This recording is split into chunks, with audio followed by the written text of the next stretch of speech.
On ne peut pas faire un théâtre à part et penser nos chants et nos rythmes d'autre part. Ce n'est pas possible. Fais comme moi. Depuis 3 jours, je bouffe ma morve séchée et j'avale ma salive. Avec ça, je rate rien du One Man Show du soleil. Il n'y a que ça à faire. Je m'appelle Oumarou Aboubakari Betoji, mais tout le monde m'appelle Beto. Je suis citoyen nigérien, auteur, metteur en scène, comédien. Depuis 3 ans, j'ai créé donc la Forge de l'artiste, qui est un espace culturel à Niamey. Après, il faut se plaindre de la vie. J'ai le sentiment que dans chaque pièce, Martin a envie de faire revivre des choses enfouies, culturellement parlant, mais cela n'empêche pas d'être contemporain. Et ça lui met aussi la corde au cou. Il ne peut pas écrire une histoire classique, non. C'est très éclaté. Des fragments dont si on ne fait pas attention, on a le sentiment que ça n'a rien à voir. C'est pas vrai. Dans chaque phrase, dans 2 mots qui se suivent, 2 univers différents qui, quand même, traitent fondamentalement de la même chose. Cela me convient dans le sens que nous ne pouvons pas faire sans notre héritage culturel. Pourquoi donner ce nom? Mais justement, mais sauf qu'on ne l'entend pas.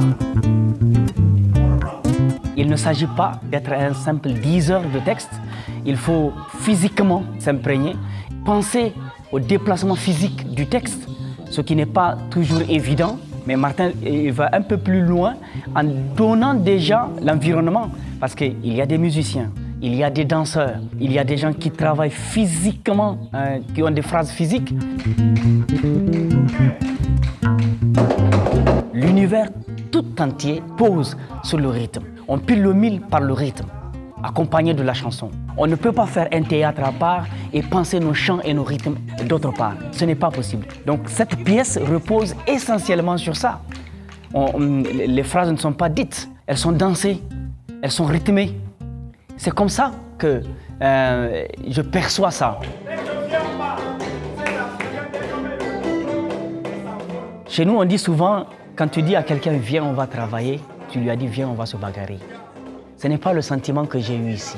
Chacun dans sa personnalité, c'est des belles personnes. On se parle, on se raconte, on se rend compte qu'on a beaucoup de choses en commun, que nous avons un chemin à faire ensemble. Et ce chemin-là, c'est le côté humain qui doit primer là-dessus. Et dans cette équipe, depuis que je suis arrivé, l'aventure humaine, elle est très forte. Et j'aime cela. Je donne rendez-vous à toutes les populations donc, de Yaoundé, en Vogada, les 11, 12, 13, 14 novembre 2020 prochains.